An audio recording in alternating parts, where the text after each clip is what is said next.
अगर मैं आपसे कहूं कि दुनिया में एक ऐसी फौज तैयार बैठी है जो समुंदरों का सारा पानी पी जाएगी, जो इंसानों को नहीं बल्कि पूरी इंसानियत को खा जाएगी।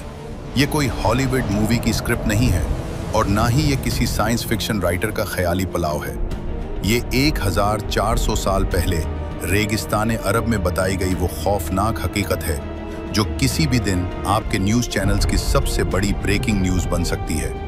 आज हम जानेंगे ज़मीन के सबसे बड़े राज और लोहे की दीवार के पीछे छुपे याजूज और माजूज की मुकम्मल और सच्ची कहानी। दोस्तों, 21वीं सदी में हमें लगता है कि हमने ज़मीन को पूरी तरह दरियाफ्त कर लिया है। हम समंदरों की गहराइयों तक पहुंच चुके हैं और सैटेलाइट्स के जरिए हम जंगल के बीच गिरे पत्ते को भी देख सकते हैं। लेकिन हकीकत ये है कि अल्लाह की इस वसी ज़मीन पर आज भी कुछ ऐसे ब्लाइंड स्पॉट्स हैं जहां टेक्नोलॉजी अंधी हो जाती है। कुरान मजीद की सूरतुल कहफ हमें एक ऐसे ही पुरअसरार मकाम पर ले जाती है। ये कहानी है एक अजीम बादशाह की, एक खौफजदा कौम की और उन दरिंदों की जिन्होंने सदियों तक ज़मीन पर फसाद मचाया। बात सदियों पुरानी है। ज़मीन पर एक ऐसे शख्स का राज था जिसे अल्लाह ने बेइंतहा वसाइल और बेमिसाल हिकमत से माला माल किया था। कुरान उन्हें जुल्करनैन के नाम से पुकारता है। वो सिर्फ तख्त पर बैठने वाले हुक्मरान नहीं थे बल्कि एक अजीम मुसाफिर भी थे। अल्लाह ने कुरान में फरमाया, हमने उसे हर चीज़ का सामान दिया था।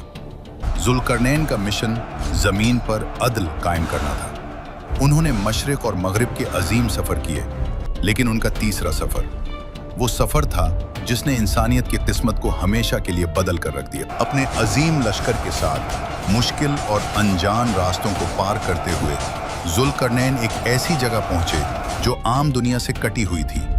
कुरान उस जगह को बैन सद्दीन, दो पहाड़ों रुकावटों के दरमियान कहता है। यहाँ कुदरत ने दो अजीमुश्शान पहाड़ खड़े कर रखे थे जिनके बीच में एक तंग सा रास्ता था। ये जगह वीरानी और खौफ का मंजर पेश कर रही थी। यहाँ जुल्करनैन की मुलाकात एक ऐसी कौम से हुई जो शदीद दहशत में थी। उनके चेहरे गिर्द गुबार से उठे हुए थे और आंखों में मौत का साया था। कुरान कहता है, वो लोग बात समझने से कासिर थे, लेकिन खौफ की कोई ज़बान नहीं होती। उनकी थरथराहट और उनके इशारे चीख चीख कर कह रहे थे कि वो किसी बड़ी मुसीबत में हैं। जब जुल्करनैन के तर्जुमानों ने बड़ी मुश्किल से उनसे राब्ता किया तो पता चला कि ये लोग किसी आम दुश्मन से नहीं बल्कि एक ऐसी मखलूक से डर रहे हैं जो इंसानियत के दुश्मन है। उन्होंने कांपते हुए हाथों से उन दो पहाड़ों के दरमियान उस खुले रास्ते की तरफ इशारा किया और फरियाद की, ए जुल्करनैन, उन दो पहाड़ों के इस पार याजूज और माजूज रहते हैं। याजूज और माजूज जो हजरत नूह के बेटे याफिस की औलाद में से हैं, अपनी ताकत और वहशत में बेमिसाल थे। वो इंसानी शक्ल में होने के बावजूद दरिंदे थे। इस कौम ने बताया, वो ज़मीन पर फसाद फैला रहे हैं। वो हमारी बस्तियों में घुस आते हैं, हमारी फसलें तबाह करते हैं, हमारे जानवर खा जाते हैं और बेपनाह खून बहाते हैं। इस कौम ने जब जुल्करनैन की शान और शौकत देखी तो उन्हें उम्मीद की करन नजर आई। वो लोग भागे और अपना जमा किया हुआ माल ले आए। उन्होंने कहा, क्या हम आपको माल और दौलत दें? क्या हम आपको खराज दें? हम अपनी सारी दौलत आपके कदमों में रख देंगे। बस शर्त यह है कि आप हमारे और उनके दरमियान एक ऐसी दीवार बना दें कि वो कभी वापस ना आ सकें। जुल्करनैन ने इस सोने के ढेर को देखा। किसी भी आम बादशाह के लिए ये मुंह मांगी कीमत होती, लेकिन जुल्करनैन ने इनकार में सर हिला दिया। उन्होंने एक ऐसा जवाब दिया जो कुरान ने महफूज कर लिया। जो ताकत और माल मेरे रब ने मुझे दिया है वो तुम्हारे माल से बेहतर है। मुझे तुम्हारी दौलत नहीं चाहिए। फिर उन्होंने लोगों की तरफ देखा जिनकी आंखों में अभी भी डर था और कहा, मेरी अपनी कुव्वते बाजू से मदद करो। मैं तुम्हारे और उनके दरमियान एक ऐसी मजबूत दीवार बना दूंगा जो कयामत तक कायम रहेगी। जुल्करनैन जानते थे कि पत्थर की दीवार याजूज माजूज को नहीं रोक पाएगी। वो ताकतवर हैं, वो पत्थरों को तोड़ देंगे या उनमें सुराख कर लेंगे। उन्हें एक ऐसा मटेरियल चाहिए था जो नाकाबिले शिकस्त हो। जुल्करनैन ने हुक्म दिया, लाओ मेरे पास लोहे के बड़े बड़े टुकड़े। हजारों मजदूरों ने दिन रात मेहनत की। पहाड़ों को खोदा गया और लोहे के भारी भरकम ब्लॉक्स को उन दो पहाड़ों के दरमियान नीचे से ऊपर तक चुन दिया गया। दीवार उठती गई, यहाँ तक कि वो दोनों पहाड़ों की चोटियों के बराबर हो गई। लेकिन अभी लोहे के ब्लॉक्स के दरमियान गैप्स थे। जुल्करनैन ने कहा, इस लोहे को आग से दहकाओ। पहाड़ों के दरमियान बड़ी बड़ी भट्टियां जलाई गईं। हजारों लोगों ने धोंकनियों से हवा दी। आग का ऐसा मंजर था कि लोहा सुर्ख अंगारा बन गया। पहाड़ों के दरमियान की जमीन तंदूर की तरह तपने लगी। जब लोहा गर्म होकर फैलने लगा तो जुल्करनैन ने आखिरी और सबसे अहम हुक्म दिया, अब मेरे पास पिघला हुआ तांबा लाओ। उन्होंने इस गर्म सुर्ख लोहे पर पिघला हुआ तांबा डाल दिया। साइंस ये कहती है कि जब लोहा और तांबा मिलते हैं तो वो एक ऐसी भरत बनाते हैं जो लोहे से ज्यादा सख्त होता है और इस पर जंग नहीं लगता। तांबे ने लोहे के ब्लॉक्स के दरमियान सारे सुराख भर दिए। जब वो दीवार ठंडी हुई तो वो कोई मामूली दीवार नहीं थी। कुरान कहता है, बस वो याजूज माजूज न तो इस पर चढ़ सके और ना ही उसमें सुराख कर सके। वो दीवार शीशे की तरह चिकनी थी और फौलाद से ज्यादा सख्त। उस दिन वो दरवाजा हमेशा के लिए बंद हो गया। जुल्करनैन ने इस दीवार को देखकर गुरूर नहीं किया।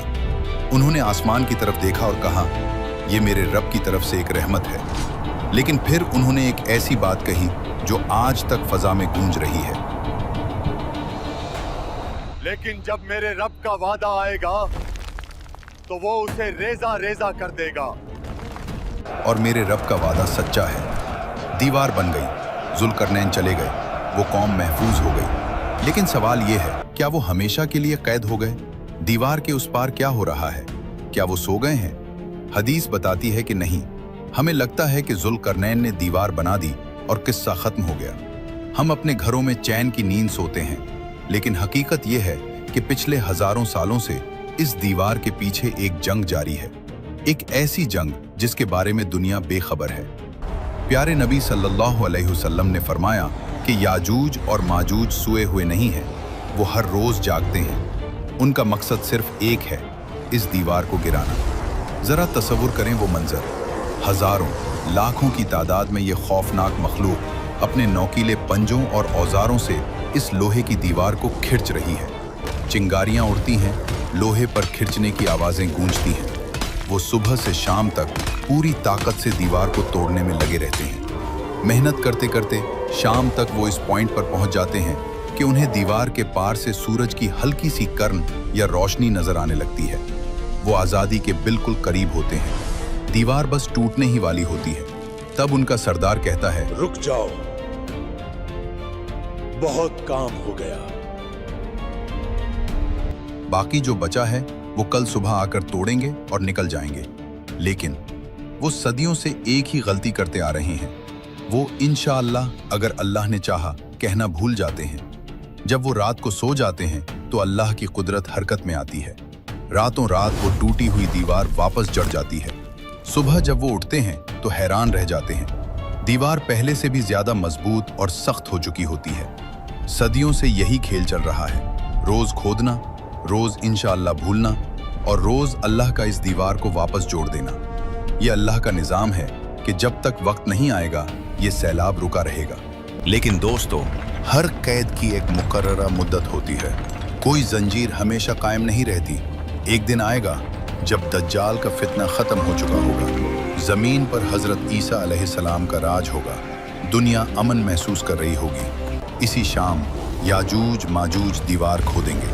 हमेशा की तरह रोशनी नजर आएगी। लेकिन उस दिन अल्लाह उनकी जबान पर एक लफ्ज जारी कर देगा। उनका सरदार कहेगा, चलो बाकी कल तोड़ेंगे इंशाअल्लाह। ये पहली बार होगा कि वो इंशाअल्लाह कहेंगे। अगली सुबह जब वो वापस आएंगे तो दीवार वैसी ही मिलेगी जैसी वो छोड़ कर गए थे, टूटी हुई। वो एक आखिरी ठोकर मारेंगे और सदियों पुरानी वो अजीम लोहे की दीवार धड़ाम से नीचे आ गिरेगी। फिर जो मंजर होगा वो इंसानियत ने आज तक नहीं देखा। कुरान कहता है, वो हर ऊंचाई से फिसलते हुए नीचे उतरेंगे। वो किसी रेगुलर फौज की तरह डिसिप्लिन में नहीं आएंगे, वो पानी के सैलाब की तरह आएंगे। उनकी रफ्तार इतनी तेज होगी कि कोई घोड़ा या गाड़ी उनसे बच नहीं पाएगी। सही मुस्लिम की रिवायत है कि उनका पहला बड़ा गिरोह बहरा तबरिया के पास से गुजरेगा। ये शाम और फलस्तीन के दरमियान एक बहुत बड़ी झील है। पहला ग्रुप रुकेगा और झील का पानी पीना शुरू करेगा।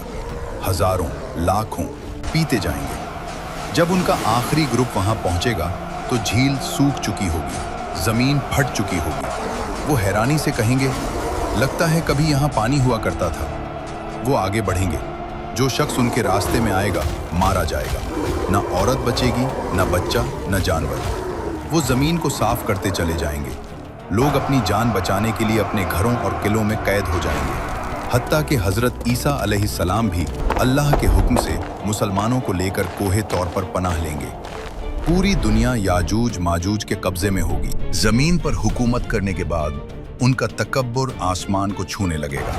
वो कहेंगे, हमने जमीन वालों को खत्म कर दिया, आओ अब आसमान वालों को कत्ल करें। वो अपने तीर और नेज़े आसमान की तरफ फेंकेंगे। अल्लाह उन्हें ढील देगा। उनके तीर खून में लिपटे हुए वापस आएंगे। वो खुश होंगे और जश्न मनाएंगे कि हमने आसमान वालों को कत्ल कर दिया है। उस वक्त हालात निहायत सख्त होंगे। खाने की ऐसी कमी होगी कि एक बैल का सर भी 100 दीनार से ज्यादा कीमती समझा जाएगा। हजरत ईसा अलैहिस्सलाम और उनके साथी अल्लाह से गिड़गिड़ा कर दुआ करेंगे, या अल्लाह, इस अजाब को हमसे दूर कर दे। अल्लाह अपने नबी की दुआ कैसे रद्द कर सकता है? दुनिया की सबसे बड़ी फौज को मारने के लिए अल्लाह कोई एटम बम या फरिश्तों की फौज नहीं भेजेगा। अल्लाह अपनी सबसे छोटी मखलूक को भेजेगा। अल्लाह उनकी गर्दनों में एक बीमारी पैदा करेगा, नगफ। ये एक किस्म का कीड़ा है जो बकरियों और ऊंटों की नाक में होता है। रात के वक्त ये बीमारी फैलेगी और सुबह होते होते सब के सब करोड़ों की तादाद में याजूज माजूज एक साथ मर जाएंगे। हदीस के अल्फाज हैं कि वो ऐसे मरेंगे जैसे एक नफ्स मरता है। हजरत ईसा अलैहिस्सलाम के साथी जब डरते डरते पहाड़ से नीचे झांकेंगे तो हर तरफ खामोशी होगी। एक बहादुर शख्स को नीचे भेजा जाएगा। वो वापस आकर खुशखबरी देगा कि दुश्मन हलाक हो चुका है, लेकिन जमीन पर कदम रखने की जगह नहीं होगी। हर तरफ लाशें और शदीद बदबू होगी। जमीन पर सांस लेना मुश्किल हो जाएगा। हजरत ईसा अलैहिस्सलाम फिर दुआ करेंगे, अल्लाह इस हम लंबी गर्दन वाले बड़े परिंदे भेजेगा। वो आएंगे, उन लाशों को अपने पंजों में उठाएंगे और वहां फेंक देंगे जहां अल्लाह चाहेगा। उसके बाद अल्लाह एक ऐसी रहमत की बारिश बरसाएगा जो मिट्टी के घरों से लेकर खेमों तक हर जगह पहुंचेगी। ये बारिश पूरी जमीन को धोकर शीशे की तरह साफ और चमकदार बना देगी। जमीन को हुक्म मिलेगा, अपने फल उगा और अपनी बरकत वापस ला। वो दूर इतना बरकत वाला होगा कि एक अनार का छिलका इतना बड़ा होगा कि पूरी जमात उसके साए में बैठेगी। शेर और बकरी साथ चरेंगे। बच्चे सांपों से खेलेंगे, लेकिन कोई किसी को नुकसान नहीं पहुंचाएगा। दोस्तों, याजूज और माजूज की कहानी सिर्फ एक वाकया नहीं, एक वार्निंग है। वो दीवार आज भी वहीं है, वो कोशिश आज भी जारी है। सवाल ये नहीं कि वो कब आएंगे, सवाल ये है कि जब वो आएंगे तो क्या हमारा ईमान इतना मजबूत होगा कि हम दज्जाल और उस फितने का मुकाबला कर सकें।